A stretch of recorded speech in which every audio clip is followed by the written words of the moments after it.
17 शिक्षा वर्ष आउ थे निर्देशनामा कले अष्टम श्रेणी को बाध्यतामूलक भाव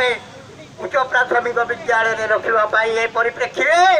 प्रत्येक हाईस्कल अष्टम श्रेणी आ रखिले तेणु उच्च प्राथमिक विद्यालय अष्टम श्रेणी रहा से अष्टम हाईस्कल जो अष्टम श्रेणी जो पात्रिक मैंने दीर्घ 15, 16, 17 वर्ष धरी काम कर आसुले दिन को मात्र 30 टंका मजूरी जो मैंने नियोजित हो जाते